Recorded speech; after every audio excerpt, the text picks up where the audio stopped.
We actually had the game called Ironclad Tides until we went to Trademark the game. And this is way back in the day. So when we actually registered the name Ironclad Tides, it got denied.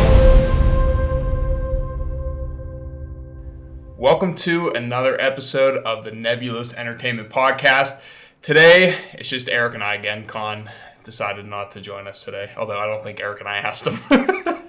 But we're going to be talking. We're going to be talking about how we set up the company as an LLC. Just a little bit of the steps that we took. If you want us to dive into each one individually, because we're going to look at it at a high level. So there's obviously a lot of depth that we could go into for some of these topics in general. So if you want that, please let us know in the recommendations, either on YouTube or on our social media channel, and we will be more than happy to dive into it deeper. But today is going to be a high level of how we set up the business. So first and foremost, Eric, how you doing? Oh, not bad.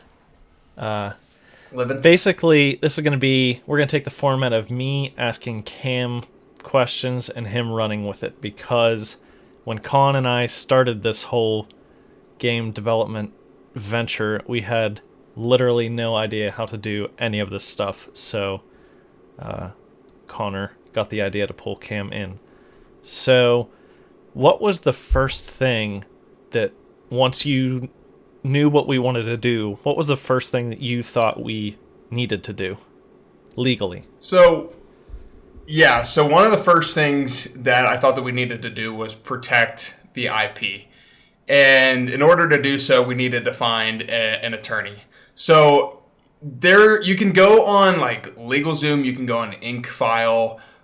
Those are just some basic websites you can incorporate your business on it. However, when Connor and Eric brought me in, I saw this as an opportunity. Like, I love the name. I love the story. I love what we're trying to build. Like, I didn't go to law school, so like I didn't want to screw anything up. So I wanted to find an attorney that we could work with, one that wasn't price gouging and killing our books and our bank account.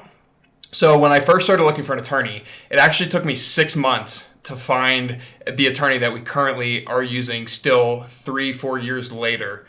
And the reason it took me so long is because I called a bunch of people in a bunch of places. I called everybody from like solo lawyers and attorneys all the way to corporations. And this ranges from the United States, Canada, Europe. So I called people in the UK. I called people over in Germany. I called people in France. Like they were all around the world.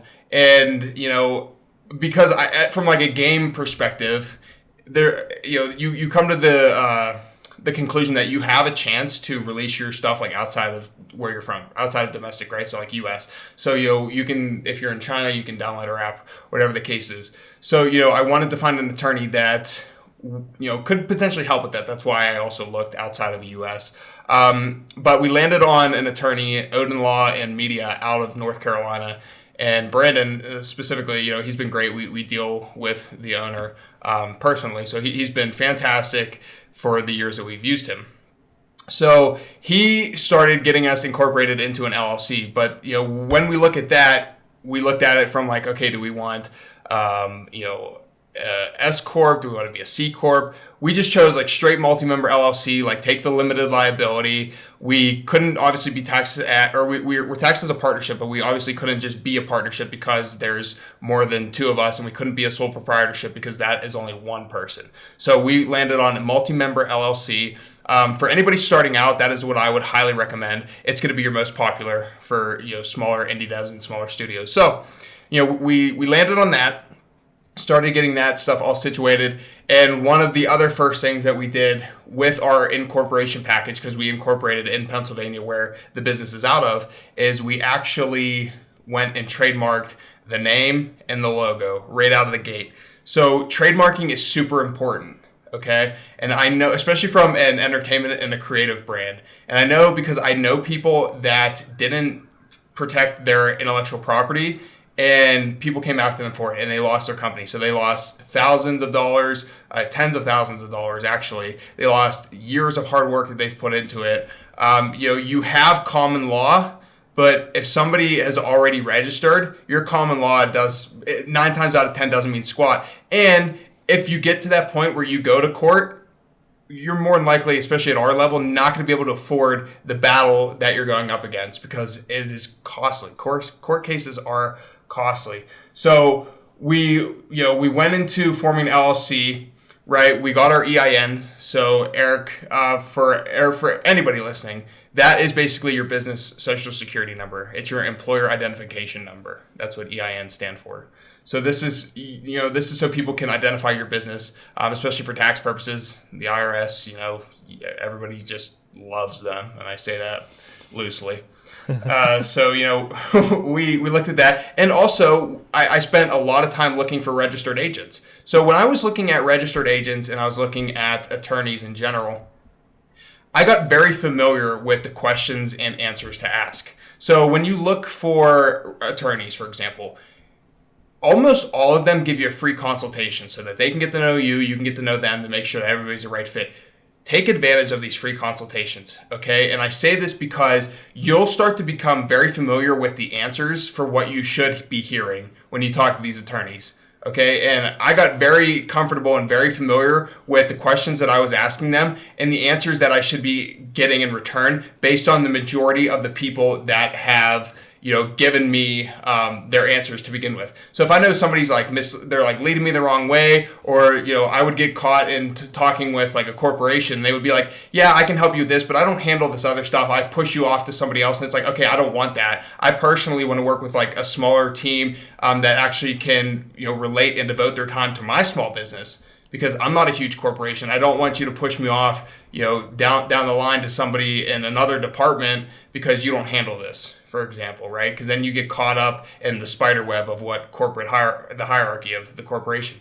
So, I didn't want that. I didn't want that for the company.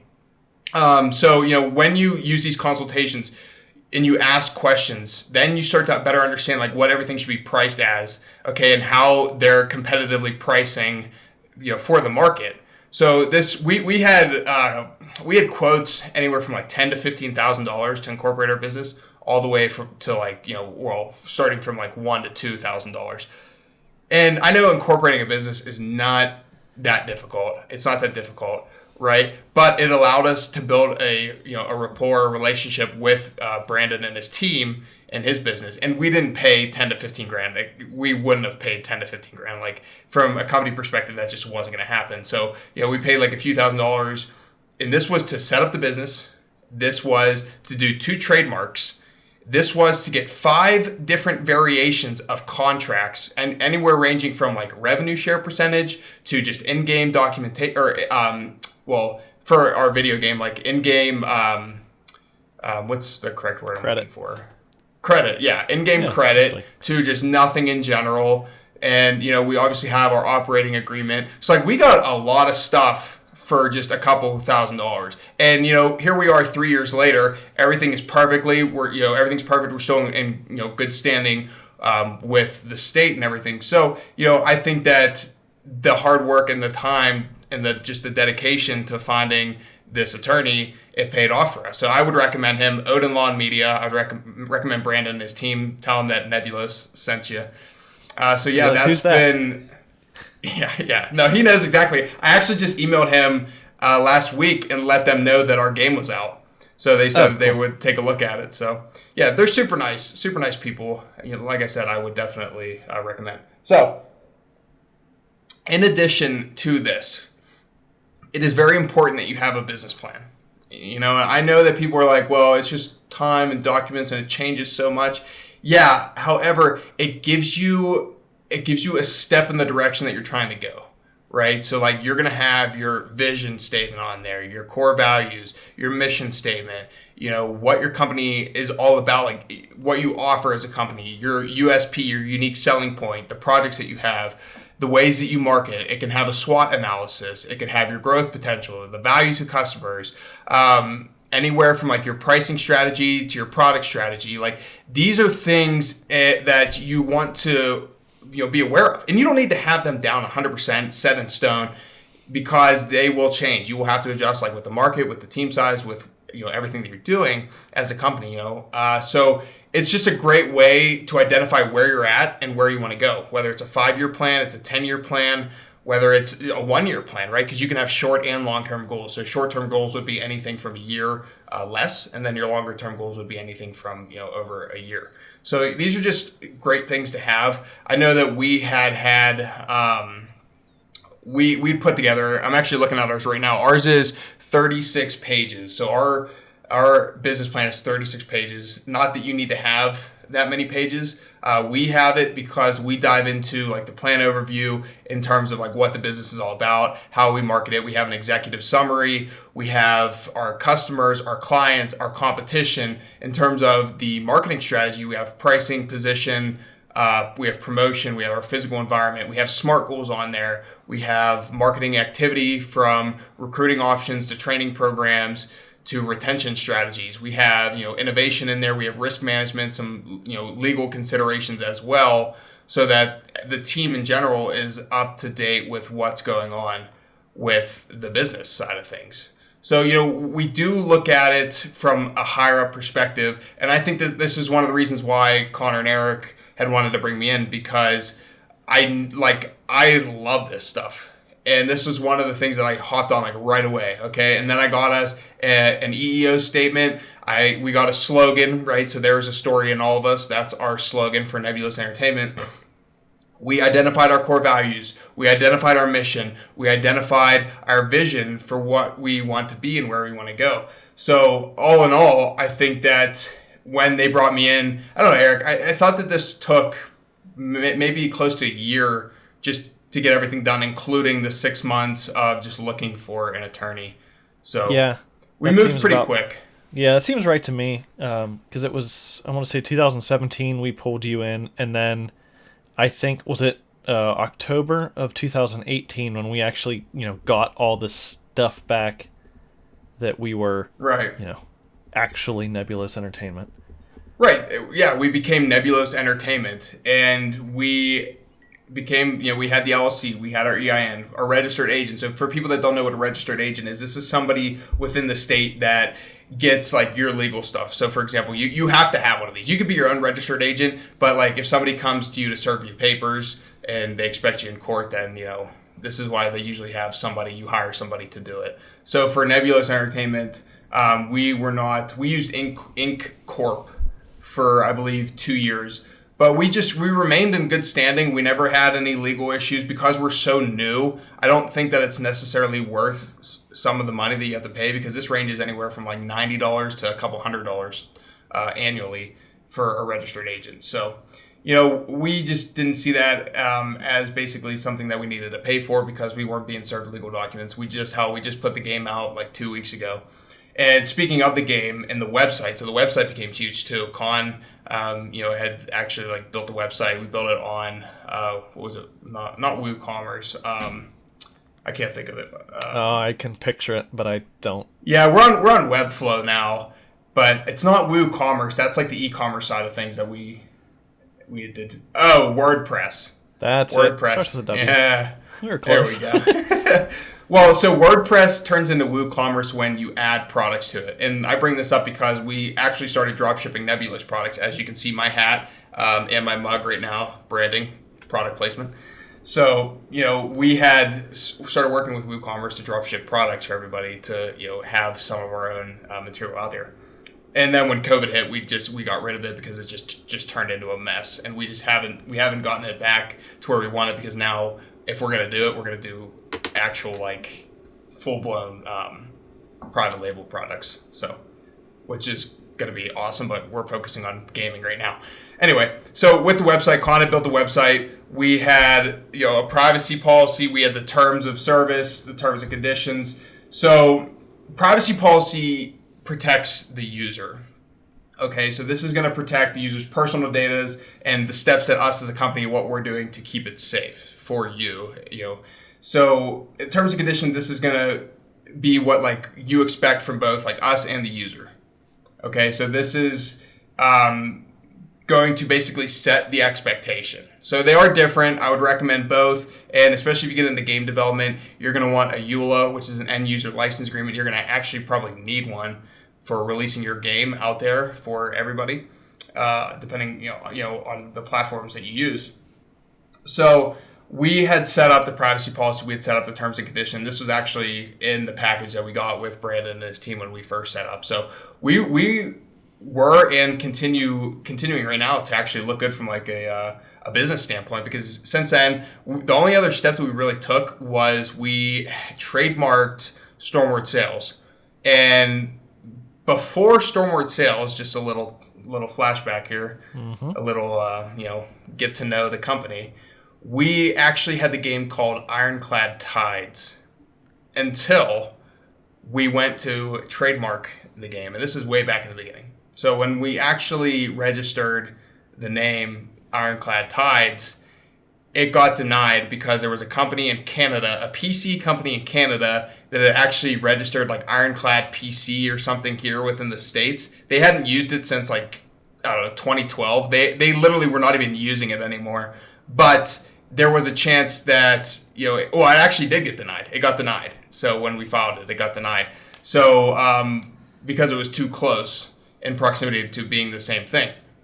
So we took a step back and we were like, okay, man, this sucks, but we need to figure out something else. And this gets into the whole IP protection. Like, you might think that IP is not important to protect right out of the gate, but I'm telling you right now, like, it should be one of the top, like, 2 or 3 things that you do. And you don't want all of your hard work to go to waste. I'm telling you right now. So we had come up with Stormward Sales, which is the name of the current game. Stormward Sales, before we really started to actually build the game, we sent it to them. We pushed it through the USPTO, which is the United States, trademark office. I don't know what the P stands for. Patent and Trademark Office. So we had sent that through, and it came back good. We're in the clear. We're good to go. So then once we had that protected, we had the rights to it. We were full steam ahead to build Stormward Sales, and it became what it is today. And I actually think, man, looking at everything, I love Stormward Sales more than I would have liked Ironclad Tides, I think. Yeah. What are your thoughts on that? I agree. There was always the initial idea was, it was like, I don't know, holds a sweet spot or a sentimental spot, but I think that's the thing though, right? Is it became Project Ironclad. Correct. Yeah, that the internal name for the project sort of adopted the old name so that it stuck around. Yeah. One of the biggest things that we love to do here, especially Eric, is have project names that are, they're a step towards what we actually want to name the actual game or project itself. So it's a hidden description, but we love it, dude. I love it. We have so many. I don't know, Eric, what you have now, like Project Mythos. You've got some pretty sick ones. Project Night Owl, Project Mythos, Project Aurora. There's a bunch. There's a lot. Look out, world. Yeah, man. So that's awesome, though. I think that those are the way to go. If you want to protect what you're doing, just give a name for it. Maybe you don't know the name of your game right out of the gate. So it's fine to have a placeholder. But if you want the IP, if you want to make sure you're protected, then you should want to maybe get married to the name pretty early, so you don't spend all this time working it into something just for it to get denied and somebody come after you. So it's better safe than sorry to be protected, as we've learned.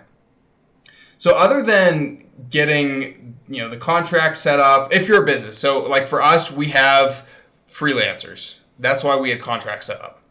Outside of me, Connor, and Eric that are actually in the operating agreement. So if you plan to bring somebody on for social media or doing art or VFX or coding, programming, whatever, even business itself, it's not a bad idea to have some contracts so you know what they're getting, they know what you're giving them. It's all there in front of you, so nobody's blindsided. And another good thing to have with that is an NDA, non-disclosure agreement, or an MNDA. So the majority of our people signed an NDA, and the only person that signed an MNDA coming into this was Jacob, and that was because Jacob had art of his own to protect, which is fine. He spends a lot of time doing his own thing, so obviously we didn't want to take anything away from him. So we had him sign it. That way he's protected with his stuff still. We're protected with our stuff still. It's it's mutual. So what is an MNDA? What is the difference? So an MNDA is for somebody that has something to protect too. So like an NDA is strictly for, like for our company, and somebody comes on our company, like we're protecting our stuff. Okay, from like, it's a non-disclosure agreement. You can't talk about our stuff. But for Jacob, for example, an MNDA it's mutual. So like he had his own stuff that maybe he would talk to us about. But like if he was doing a project, then, and we had learned about his project, then we weren't allowed to go spilling the work that he's done to anybody else. He has that non-disclosure agreement for his stuff, just like we have it for ours. Makes so sense. It protects both sides of the story, right? Both people in the transaction. So it is something good to have. It wouldn't be a thing out there if there wasn't value to it. Another top thing you need to consider right away is getting a business bank account. Now, this is going to be free. It was free for us to set up. So I'm assuming that depending on what bank you use, it's going to be free for you to set up. You can set up an account. And this is to keep everything separate from your personal stuff. So your expenses, your income, it keeps it all separate. That's just, in all honesty, that's one of the best business practices that I can offer for you, is to set up a business bank account to keep it separate. You already have an LLC set up at this point in time. Okay, so when you set up your LLC and you get your EIN, then you're able to set up your business bank account. It takes 2 seconds to do. You meet with somebody, you get it squared away, you get it situated. I would highly recommend that. And I would also highly recommend a bookkeeping service. So we use QuickBooks. I think that it is very popular. It's one of the most widely popular bookkeeping softwares out there. So, this just helps from the accounting side of things. It just helps keep everything in order. I would highly recommend that. If, from a video game standpoint, you don't have to worry about sales tax, but if you start offering, it depends on each state, okay? So 9 times out of 10, you wouldn't have to collect sales tax for a video game. And I don't know what the rules and regulations are for each state. This is why taxes are so complicated. But some digital goods, and especially like physical goods, those are most likely you're going to have to collect sales tax for it. Video games, I would say no, but I would check with like your local tax people, because I know in Pennsylvania we don't have to. And so like we're not collecting sales tax from Apple and Google, and that's because they're collecting it on the platform for our in-app purchases. This was one of the most frustrating things to find. So I'm telling you right now, clear as day, Apple and Google will collect your sales tax. And they have, if you Google it, there's like within the Google documentation and the Apple documentation, there's actually like, it'll tell you which state they collect for, because Google's going to have what's called Nexus, and Apple, I'm sure, has Nexus 2 in each state in the United States. This means that they have like either like a physical presence, they collect enough money, so like $100K a year. They do enough transactions, which is like 200 transactions a year per state. They have employees in a state. They have relationships within a state. All of these are considered nexus, meaning that they have a presence in the state, so they're responsible for the sales tax. So us, for example, for Nebulos, like our presence is where we set up our LLC and where like Connor and Eric are, which is in Pennsylvania. Okay, so like that's where our nexus lies. Let's say we start doing $100,000 to $200,000 in sales in like Texas, or we do like 200 transactions in Texas for in-app purchases, then we're gonna have nexus there as well. But so does Google and so does Apple, so they're gonna be collecting and charging you sales tax on that platform. When the only time that we as a company for Nebulos started collecting sales tax was with the drop shipping and the physical goods that we did. So when we were offering physical goods to customers, we started collecting sales tax and remitting sales tax to the Pennsylvania Department of Revenue. And each state, like I said, each state has different stipulations and just different levels of nexus and what is classified as nexus. So I would become very familiar with what your state's nexus levels are. And if you Google it, I'm sure that you'll be able to find the answer, but it never hurts to check with like a CPA, like a tax professional, somebody that is able to give you a better background into, something like that they do it on a daily basis. So I think that wraps it up from a high level. If we go back real quick, I would say to sum up, incorporate as a business. Okay, I would say that 9 times out of 10, a lot of times people looking at this, LLC is going to be the way to go. If you're a single member, do it by yourself. If you have more than one, you're a multi-member LLC. Set it up. Find an attorney that you trust. Like I said, you can use Odin Law Media and Brandon. Tell him that Nebulos sent you. He's a great guy. Great team they have over there in North Carolina. You're going to need an EIN. You can get this for free by yourself on the IRS website, and it's super easy. Super easy. You follow steps on the screen. I don't think you need to pay somebody to do that. Set up your business plan. Know what you're doing. Know where you're going. Know your vision. Know your mission. Know your values. Know what you offer. How do you differentiate? Huge. You need to know how you differentiate. From a video game standpoint, it's a lot easier than a product standpoint in terms of physical, tangible good. And that's because like your art's different, your music's different, your coding's different, your gameplay's different. Like your storytelling's different. The majority of what you do from a video game standpoint is different from everybody else. So like identify your unique selling points and work to that. Make sure that when you have a website, you have your privacy policy and your terms and conditions, which is also known as your terms of use. Okay, and then when you actually build your game and release your games, you need a EULA, end user license agreement, EULA. Okay, that's just to protect everybody. With your LLC, you will need a registered agent, but with the registered agent, that could be you. You could be your own registered agent. Nobody's going to come serving you papers, hopefully, right out of the gate if you're in good standing. If you work with people, have contracts in place, revenue share, or if you are just giving them in-game credit, have that written down too so people can't come after you. Have an NDA, have an MNDA if you're working with other creatives.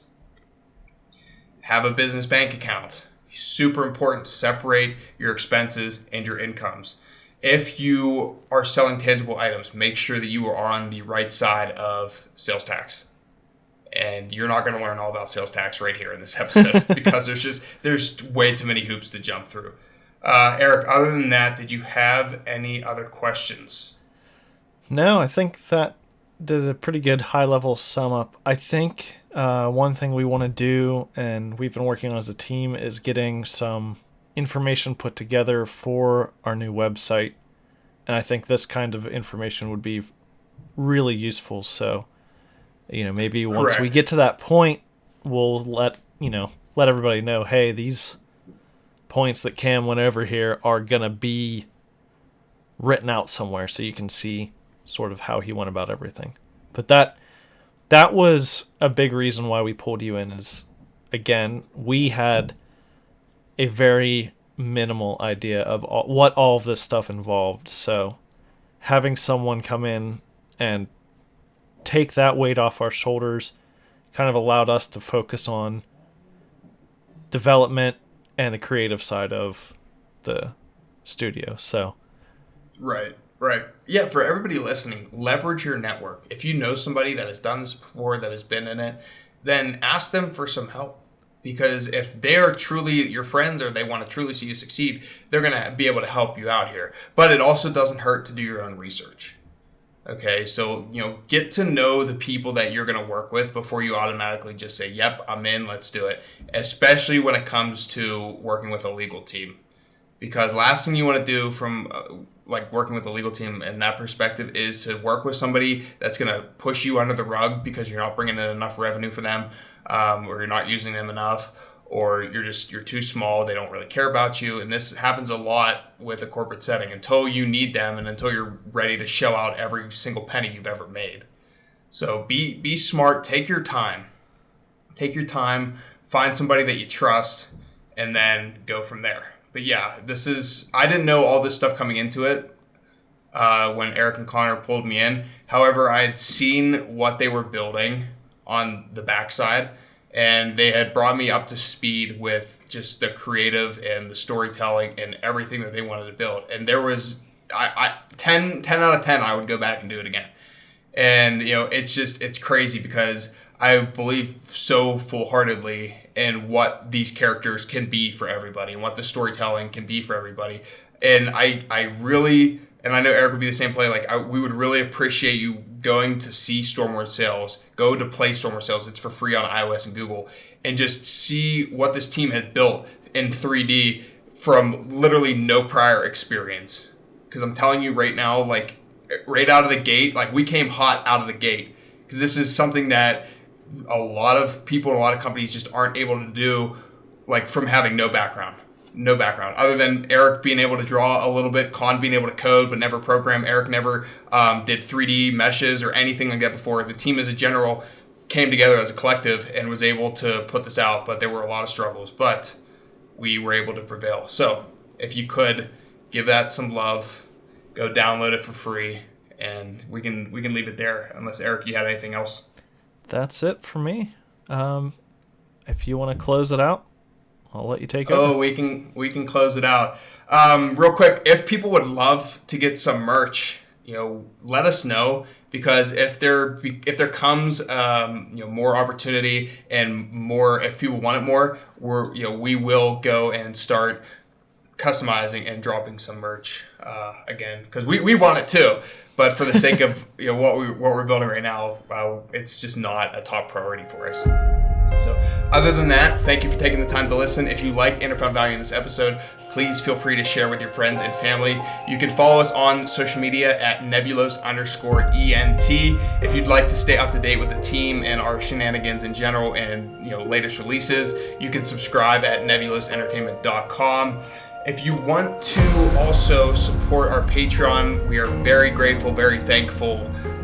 It starts at $1 a month, Nebulos Entertainment. We have a $1, a $5, and a $10 tier, where Eric is actually sending out the art tomorrow for January and February. We're blasting out 2 months in a row. And remember that there's a story in all of us, but it's up to you to choose how you write yours. Have a great night.